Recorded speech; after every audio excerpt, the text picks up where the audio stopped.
शिवसेना से बगावत करने के बाद एकनाथ शिंदे का पहला ट्वीट था, हम बाला साहब के पक्के शिव सैनिक हैं, सत्ता के लिए कभी धोखा नहीं दिया और न कभी देंगे। इसके जवाब में उद्धव ठाकरे ने कहा, जैसी शिवसेना बाल ठाकरे के समय थी वैसी ही आज भी है। इसके बाद पिछले 3 दिनों से हर दूसरे तीसरे बयान में बाला साहब की शिवसेना की जिक्र हो रहा है। ऐसे में सवाल उठता है कि आखिर बाला साहब की शिवसेना थी कैसी।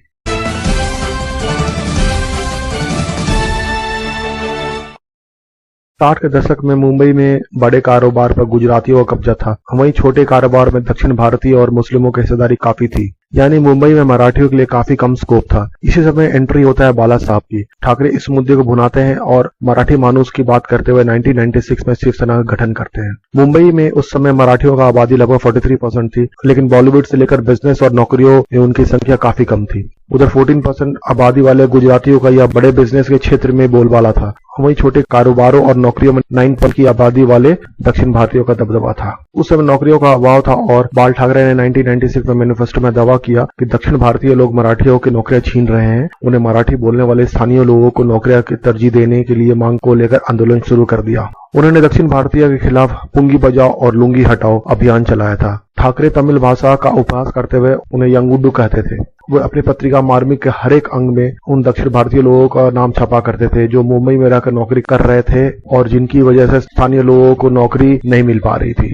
1966 में शिवसेना अस्तित्व में आई। बाल ठाकरे का कहना, महाराष्ट्र में वहां के युवाओं को हितों की रक्षा सबसे जरूरी काम है।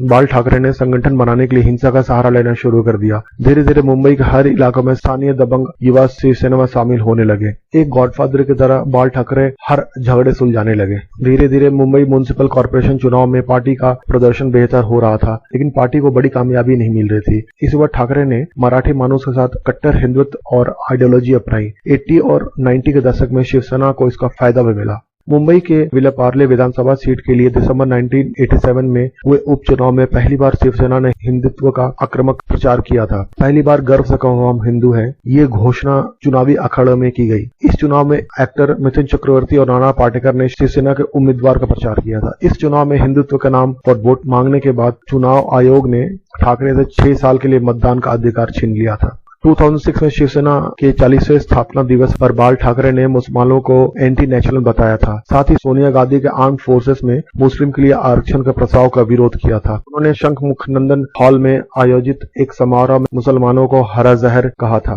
बाल ठाकरे के इस भाषण के दौरान शिवसेना अध्यक्ष उद्धव ठाकरे के पार्टी में कई सीनियर नेता भी मौजूद थे। बाला साहब के समय महाराष्ट्र की राजनीति में शिवसेना हरदम बड़े भाई की भूमिका में ही रही। 1989 के लोकसभा चुनाव के पहले हिंदुत्व की छाया तले बीजेपी और शिवसेना के बीच गठबंधन हुआ था। 1990 के विधानसभा चुनाव में शिवसेना 183 सीट पर लड़ी थी और 52 पर जीत हासिल की थी, जबकि बीजेपी 104 सीट पर लड़कर 42 सीट पर जीत हासिल की। उस वक्त शिवसेना के मनोहर जोशी विपक्ष के नेता बने। 1995 में बीजेपी शिवसेना ने मिलकर चुनाव लड़ा। शिवसेना ने 73 तो बीजेपी ने 65 सीटें जीती। बाला साहब ठाकरे का फॉर्मूला दिया था कि जिस पार्टी पर ज्यादा सीटें होंगी मुख्यमंत्री उसी का होगा। इस आधार पर मनोहर जोशी को सीएम की कुर्सी मिली और बीजेपी गोपीनाथ मुंडे को डिप्टी सीएम बनाई। 2004 चुनाव में शिवसेना के 42 और बीजेपी को 54 सीटों पर जीत मिली। 2009 में दोनों पार्टियों की सीटें कम हुई, लेकिन बीजेपी को पहली बार शिवसेना ज्यादा सीटें हासिल हुई। बीजेपी ने इस दौरान 46 और शिवसेना ने 45 सीट जीती। 2014 चुनाव में 1989 के बाद पहली बार दोनों पार्टियों ने अपना अलग अलग रास्ता कर लिया। बाला साहब ठाकरे भी अब नहीं थे। तभी 288 सीटों पर चुनाव लड़ने के बाद भी शिवसेना को बीजेपी से आधी सीटें मिली। बीजेपी ने 122 सीट पर जीत हासिल की, शिवसेना ने 63 सीटों पर। हालांकि बाद में शिवसेना बीजेपी के देवेंद्र फडणवीस सरकार में शामिल हो गई। मुंबई में दंगों के बाद बाला साहब ठाकरे की हर ओर चर्चा हो रही थी। 1995 में मणिरत्नम ने इस पर बॉम्बे नामक फिल्म बनाई। फिल्म में शिव सैनिकों को मुसलमान को मारते हुए और लूटते हुए दिखाया था। बॉम्बे फिल्म के अंत में बाल ठाकरे से मिलता एक कैरेक्टर का हिंसा और दुख प्रकट करते हुए दिखाई देता है। बाल ठाकरे ने इस फिल्म का विरोध किया था। साथ ही मुंबई में इस रिलीज नहीं होने की बात कही थी।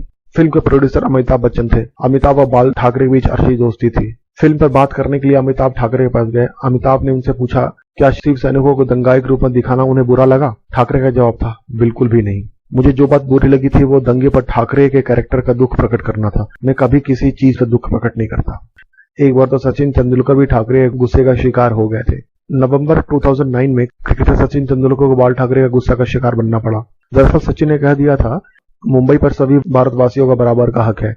बाल ठाकरे इस पर भड़क गए और सचिन पर निशान साधते हुए कहा, हमें क्रिकेट के मैदान में आपके चौके छक्के पसंद है, लेकिन आप अपनी जुबान का इस्तेमाल ना करें, हम इसे बर्दाश्त नहीं करेंगे। 1995 में बाल ठाकरे ने जब बीजेपी के साथ मिलकर सरकार बनाई तो अपने करीबी नेता मनोहर जोशी को सीएम बनाया।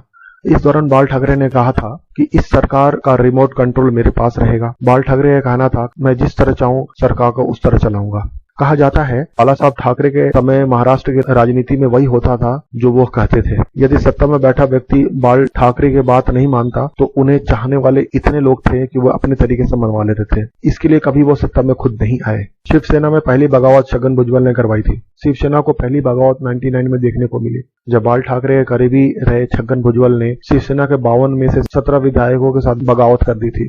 इसके बाद दिसंबर 1991 में भुजबल 17 विधायकों के साथ शरद पवार वाली कांग्रेस में शामिल हो गए थे। पवार ने इस दौरान भुजबल को डिप्टी सीएम बनाया था। दूसरी बगावत 2002 में बाल ठाकरे के बेटे उद्धव की राजनीति में एंट्री होने पर शिवसेना से कई नेता खफा हो गए थे। 2005 में उद्धव ठाकरे के नेतृत्व में जब नारायण राणे को चुनौती देने लगे तो शिवसेना ने उन्हें पार्टी से बाहर कर दिया था। वहीं राणे ने कहा कि वो खुद पार्टी छोड़ रहे हैं। इस दौरान राणे के साथ कुछ विधायकों ने भी शिवसेना छोड़ दी थी।